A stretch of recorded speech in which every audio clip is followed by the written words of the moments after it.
Do you know how much I paid for this bed in a shared room where there are just 2, 4, or 6 of us private bathroom? Let me show you now. $5. Yeah, man, $5 for this shared room. And not only does the hotel have an amazing bar in the lobby, but it also includes a pool. A pool for those of you watching from abroad, and it's open 24 hours. I just found a street barber shop. What do you think? Should we take advantage and get this hair and beard fixed right here in the middle of Phnom Penh? I'm showing the picture to the guy there. I hope he leaves me looking like this, even with blue eyes. We're in Phnom Penh, the capital of Cambodia, one of the cheapest countries in the world. So we're going to take the opportunity to go to a supermarket and see what their prices are like.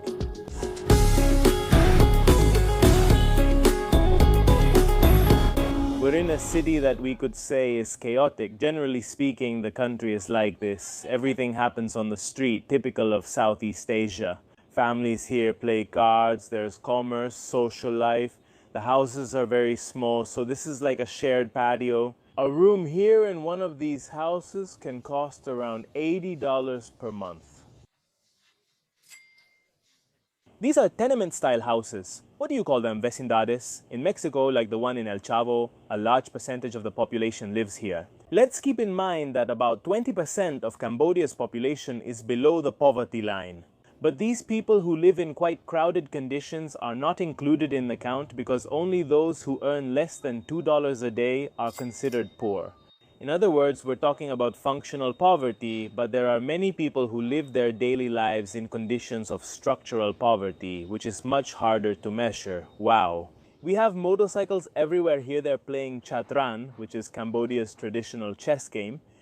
Let's consider something important, which is that this country suffered until just 35 years ago, not only an economic crisis, but also a very big political and social crisis. Different conflicts, armed guerrilla groups in a civil war like the Khmer Rouge who ruled here in Cambodia in the 1970s, and they caused disasters. Before that, there was French colonialism, invasions, and American bombings. Well, a whole series of things led them to sink into massive poverty, and only now are they starting to take off. It has a very important textile industry with very poorly paid labor and exploitative conditions, almost like slavery. Tourism, which represents a large part of its economic output, also involves exploitation tied to tourism with quite negative aspects. And also agriculture, they produce a lot of rice, which allows their food industry to have national food sovereignty. However, they have oil and gas reserves. This is a conflict that has been manifesting for a few years now with Thailand. Although the main reason for the conflict is territorial issues, specifically over Buddhist temples, the underlying cause of all this is the exploitation of energy resources.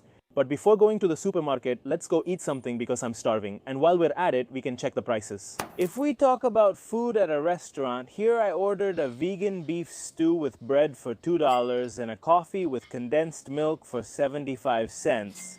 And I checked the menu. Also, a Coca-Cola, for example, is 75 cents, and this is a popular restaurant. Let's say the local people come here. I see that most of them are Cambodians, although the menu is written in English, so there must be foreigners too.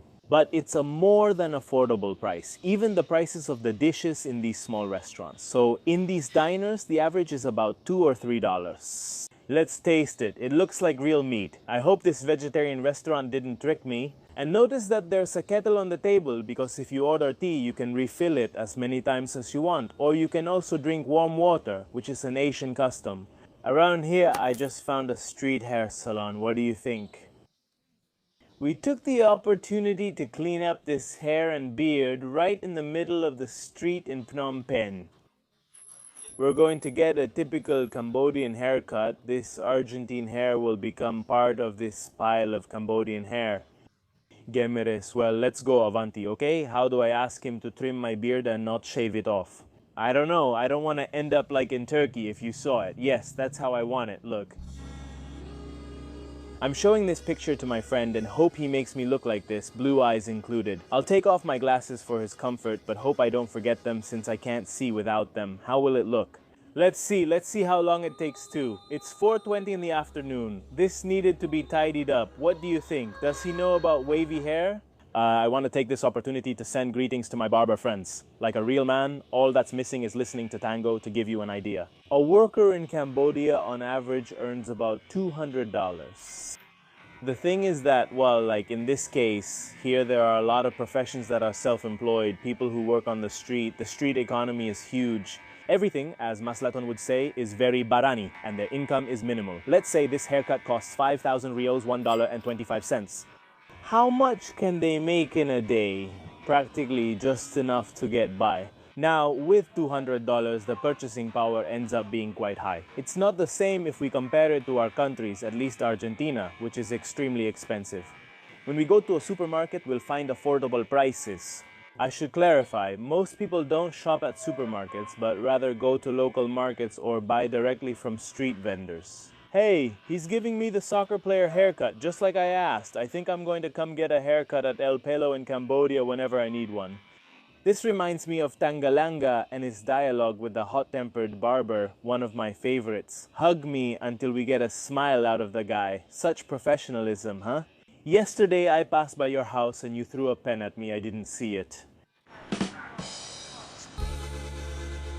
That's what he puts on me there, like a powder, that's it. I wish I was talking about soccer or something else, man. How did Deportivo Phnom Penh do? They just lost to Atletico Batamban 2-0. Who could be the Cambodian Wanda Nara? Do you guys work from 9 in the morning to 5 in the afternoon? You work 8 hours a day, every day, 7 days a week? You don't get any rest. Your work is very admirable. Ooh, it's a pair. Pah, I look really handsome. I'm telling you, he was shaving me while I was lying down. I nodded off a bit, you know? I must have slept for a few seconds, man, but what a barber. What do you think about this amazing haircut? Okun! Okun. Thank you very much. Thank you. What they're selling there are insects. And I started chatting with the man, and he told me that he works from 9 in the morning. He works hours per day, 7 days a week. He doesn't stop. He's charging $1.25 for each cut. If it takes him 20 minutes, he could do 3 per hour, but let's suppose he makes $1 per cut. Because you have to deduct the cost of the clippers, sharpening the knives, replacing the capital, buying a new machine. Let's suppose that out of that $1.25, 25 cents go to that. And at the same time, out of the 3 clients he might have in an hour, let's say he's occupied 2/3 of the time, that is 2 out of 3 clients. Why am I making these assumptions? Because in Cordoba and Junin, they taught me that you have to make assumptions. So per hour, the guy would have 2 haircuts. He gets $1 from each one. That's $2. He works 8 hours a day. That's $16 a day. He works all 30 days a month. That's $480 a month.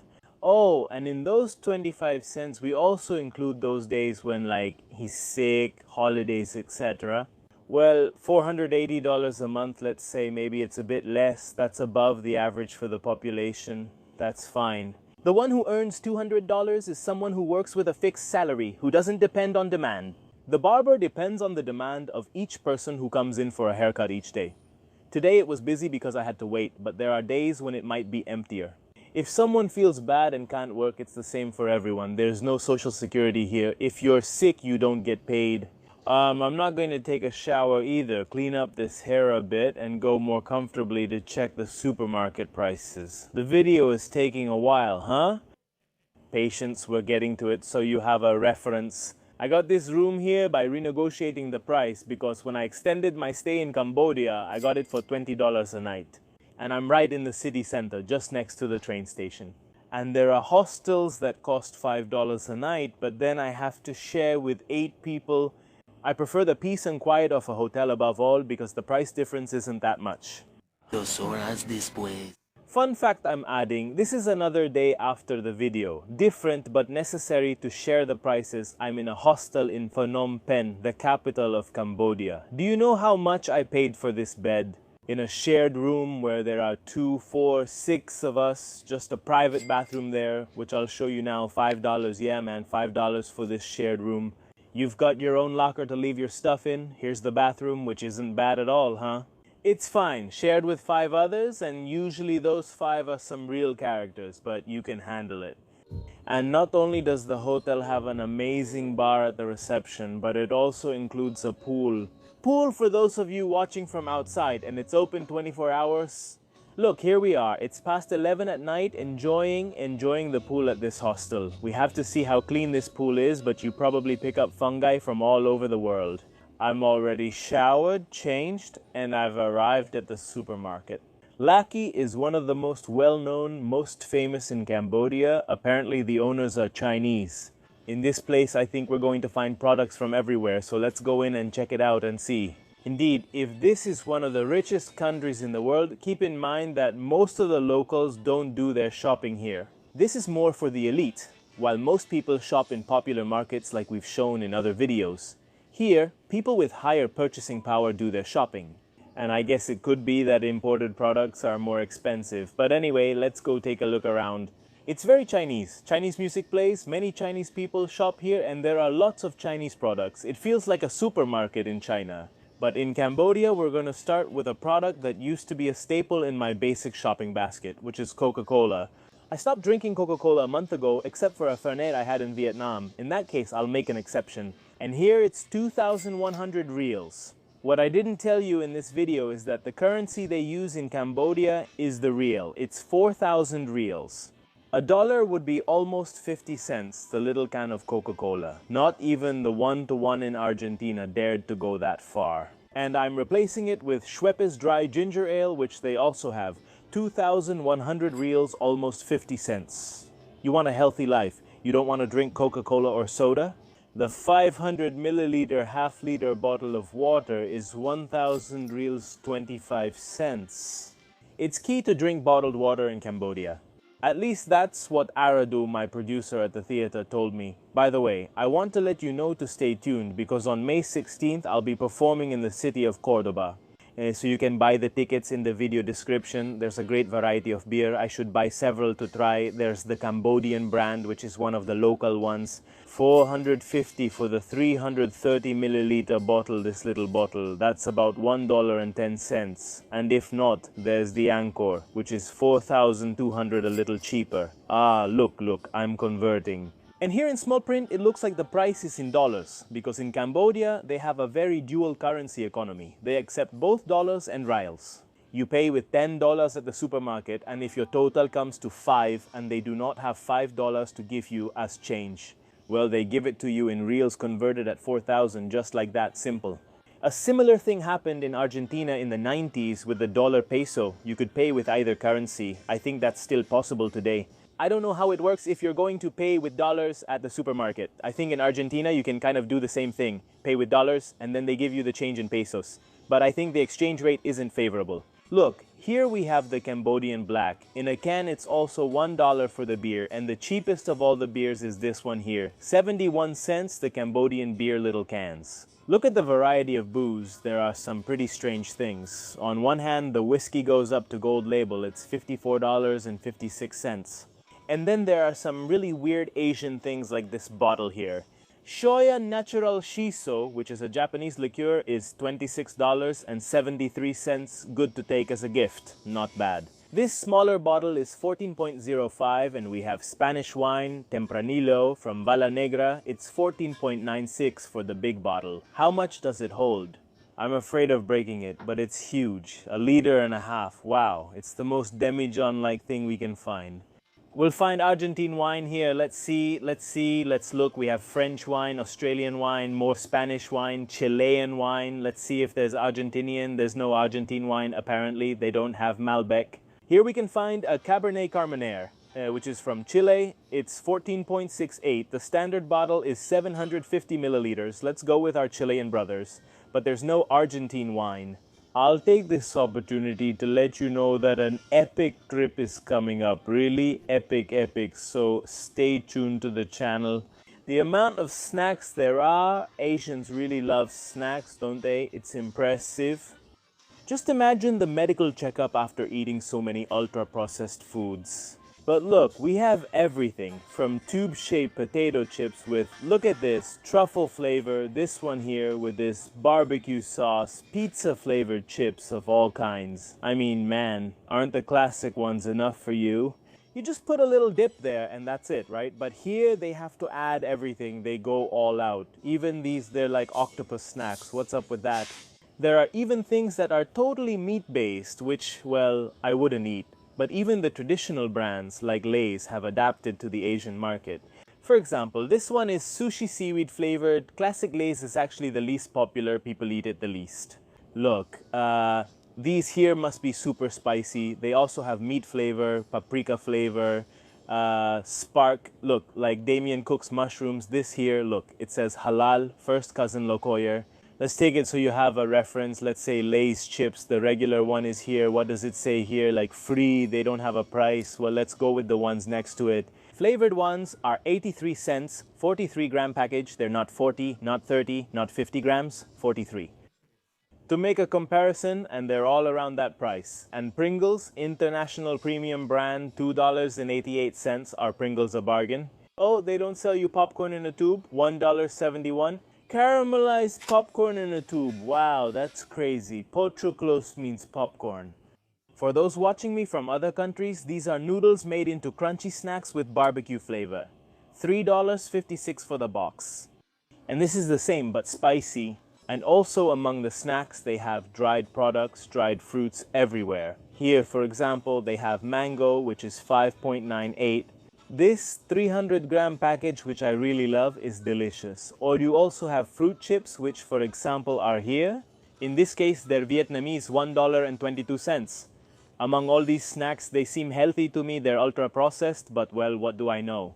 Even here, we also have fruit mixes, peanuts, and so on, but they also sell dried meats, ultra-processed. For example, these are chicken claws. Just saying it grosses me out. Packaged, dried, $3.34 per package. Here you also have chicken claws, man, chicken feet, and you even have dried beef. You're going to say, Topo, they eat dog in these places. Well, they also eat cows, chickens, and other animals, just like in many places around the world, which is just as awful everywhere. Some will say, Topo, I'm unfollowing you because you're a vegetarian. If you dislike vegetarians, you shouldn't be here. Oh, look, a Buddhist monk is shopping. There's a wide variety of plant-based milks because people here don't really drink milk. A lot of cow's milk, but all of these are imported. And a liter costs $4, which is expensive for Cambodia. That price is very high. And then cow's milk is $2.39 per liter. Also expensive, a product that isn't consumed much. In this area, dairy products don't exist. In fact, I don't think there could be any cheese in this supermarket, and if there is, it's very little and all imported and expensive. Let's look for it here. There are only 5 containers of cold milk. Let's say it's not long life milk, but it's something very marginal, or do they sell these little bottles of milk so they don't have to preserve it? This little bottle of 180 milliliters costs 80 cents, and this here is already yogurt. This 200 milliliter bottle is $1.10, but it basically has the concept of a milk bottle. Among Cambodian products, we have coffee. Let's remember that Vietnam, which is right next door, is the second largest coffee producer in the world. The first is Brazil, the second is Vietnam. And here in Cambodia, coffee is also produced, and we have this bag here of Cambodian coffee. Muldokuri coffee Robusta Bean is the Robusta bean. 500 grams costs $8.20. You take a package of Cambodian coffee and you'll look like a gentleman. Another product that's eaten a lot across Asia is instant noodles with all kinds of options. You just add hot water and eat it. Honestly, I don't really know much about it, but let's pick this one here, which is by itself. Omachi is supposedly Cambodian. It's written there in the Cambodian language. Look, these end up like spaghetti. These are 88 cents, this little 105-gram pack, that's the portion. And these are more like instant noodles. Like this, for soup, just as it is, it's $1.27. The 112 grams are imported. And if not... Here we also have traditional rice noodles. For example, this little pack of rice noodles is $1.66 and contains 500 grams. Wheat flour noodles are less commonly consumed here, but we also have them. They're right next to them. They're imported. They're Italian. A little pack of 250 grams of spaghetti is $1.51, just so you know, for reference. Barilla brand sells you pasta sauce. Barilla brand, this 400-gram jar is $4. So, comparatively, the sauce is much more expensive than the noodles. What happened? I think that the spectacular thing the French did during their conquest was to impose their baking tradition, something that doesn't happen in China. For example, it's pretty hard to find real bread here. We have sandwich bread, for example. There should be baguettes, but they're gone, we came late. A baguette costs 89 cents each. Wow, it was tempting to buy one. We can imagine it here in this tower, and the Tour Evil brand sandwich bread costs $1.93. For Cambodia, that's an expensive price for 500 grams, and they sell you almond croissants, which they call croissants here. Hashtag French influence, and it's $1.32 each. I think that's expensive, even if it's got almonds and everything you want, but haha, it's expensive for Cambodia. The macarons, this half dozen is $4.56 imported. Here they sell you durian snacks, the fruit with the bad smell. 100 grams is $1.68. We're close to Chinese New Year while we're recording this video, and you can see the Chinese New Year boxes here. Would this be like the Christmas gift box, but the Chinese version? And look, it comes with Ferrero Rocher. It's well stocked, not like the Christmas gift box. The one they gave you at the Ministry of Economy, and this one costs $129. No wonder they didn't give you this at the Ministry of Economy. Wow. I thought it was for Chinese New Year, but here it says Hamper Christmas 2025. These are the ones left over, so they're cheaper than they should have been before Christmas 2025. Fruits. Let's start with the dragon fruit, which I'm allergic to. I already touched it. That's it. I'm going to break out all over. $1.44. The kit is reasonably priced for me, if you're coming from somewhere like China, which is really expensive. Here we have pineapple, or piña, as it's called in some places. In other places, it's $1, but is it $1 per pineapple or $1 per kilo? Here, look at the pineapple, it specifies. It says per unit. The price is a steal. $1. The mango is 71 cents each. My favorite fruit, the price for mango is a steal. Here they eat it with spicy sauce, and this jar of spicy sauce is made with seafood, so I can't eat it, but each little jar is $1.83. Whoa, the apples are expensive, $2.41, and it says there are 3 units, and the tangerines are also expensive here, $3.54. This little bag with half a dozen tangerines or half a dozen oranges, which we have for $2.80. Wow, that's really expensive, huh? For you, since you like bananas, look at this whole bunch. It's 3,800 reals. There's no conversion there, but it's almost $1. Does it explain how to eat the banana? Well, actually, when to eat the banana, according to the color, you have to have at least a bit of common sense. And it says 4 days, 2 days tomorrow and ready to eat, but these up here are almost too good to eat. They may not eat cheese here, but they eat tofu, and this is Cambodian tofu.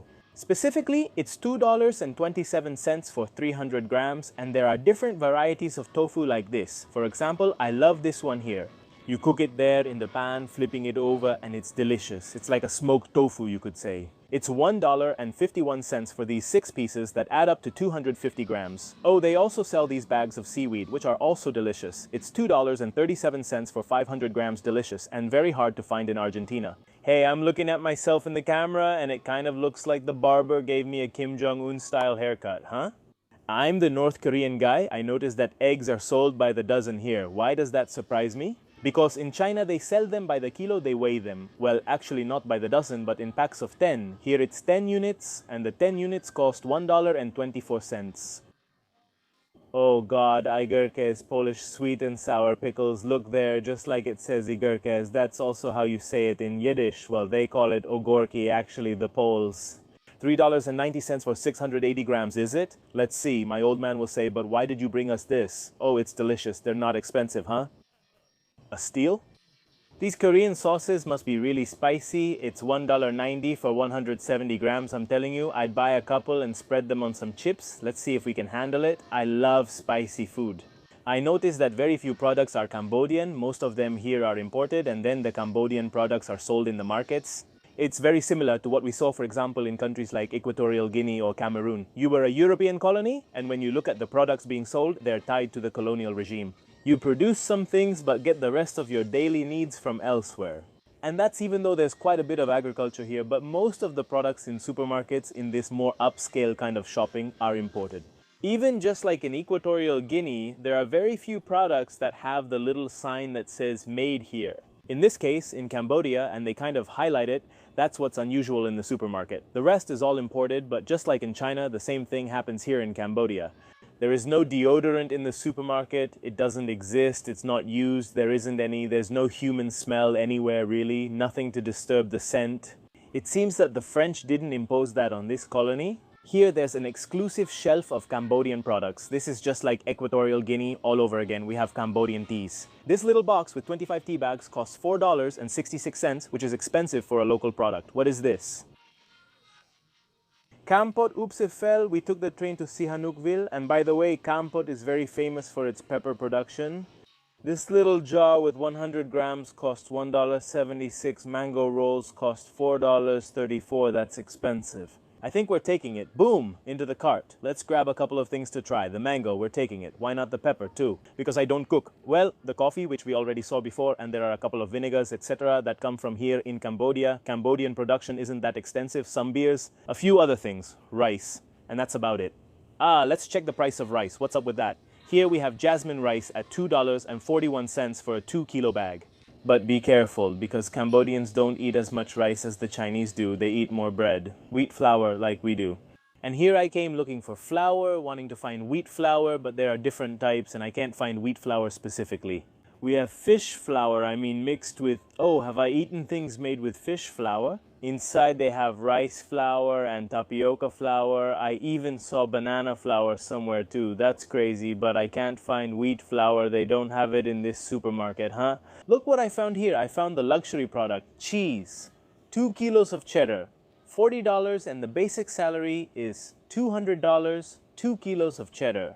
It represents 20% of a worker's income in Cambodia. Well, es algo que no lo consumen. Why is it so expensive? Because Asians don't like cheese. At least in this region here, they don't like it. Look at the little bench where I'm sitting. Have I gone back to kindergarten? Well, no, my dear. I'm in a spot on the riverside of Phnom Penh. The Mekong River is right here, and I originally wanted to sit on a public bench. But it's all crowded with people today, so we're going to take advantage of this spot to try some things I bought at the supermarket. Rolled mango, truffle and mushroom potato chips, this popcorn that comes in a jar, and in this case, I got them with ketchup flavor. Let's see how they are. I also bought these dried noodle snacks, also with ketchup. It's spicy to add a bit more heat. There's also Korean sauce, and to wash it all down, Cambodian beer, dark beer.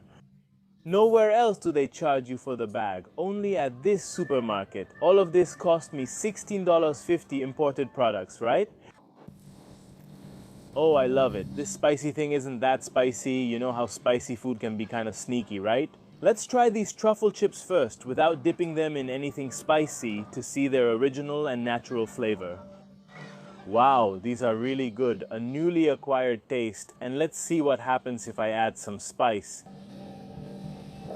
It's not that spicy, it's not that spicy. I thought it would be worse. Bombastic, man. Let's try this next. Afterwards, whatever is left I'll take with me for my trips, since I have some train rides coming up. The snacks are coming with me around Cambodia. Look, I bought this big box. I should have checked if they sold them in small packets. Of course, they're like little packets of these noodles, which is good because I can easily carry them in my bag. They make it to Argentina. I don't know. Look, they're like French fries, man. These things are like French fries, but made from rice noodles. They're better than French fries, just to clarify. To check whether it's vegetarian, I use ChatGPT. I take pictures of the ingredients, and with ChatGPT, bam, I check if there's any ingredient I can't eat as a vegetarian. Still, ChatGPT, let's take everything with a grain of salt, right? It helps me translate and check INS codes, which is useful. I trust it. What else can we do? Let's try this one, though I'm biased against it. They're ketchup-flavored popcorn tubes. They look like popcorn. I mean, if you see them loose on a plate, you'd say, oh, it's popcorn. You wouldn't know if it came from a tube. You wouldn't know anything. Now, on top of that, they have ketchup, let's see, and there's sweet popcorn. There's sweet popcorn with ketchup and a touch of spiciness. It's a strange taste, but it's not bad, huh? Let's see the sweet popcorn. With a hint of something, you can barely taste the tomato. It's just sweet popcorn. I'd eat them like the ones they sell at the movies, huh? They're good, and now let's get to the best part. The little mango rolls. Let's see what they're like. These rolled mango snacks are like little snacks, small ones. I thought you would take them out one by one. Wow, what a great snack, an awesome healthy snack. Just kidding, it's not ultra processed at all. Here they eat mango with spicy sauce. Let's try dipping it and see how it tastes, okay? I really like sweet things and spicy things. I like both, but together I don't think it works. And finally, let's wash it all down with a good dark beer. Camboyana, cheers folks. Ah, it's really smooth. How much does it have? 5% alcohol, really smooth. It's practically like a malt. And from here, enjoying this beautiful Cambodian night by the Mekong River, I'm going to say goodbye to this episode of Un Topo por el Mundo. Cheers. I hope you enjoyed it, and I'll see you next time.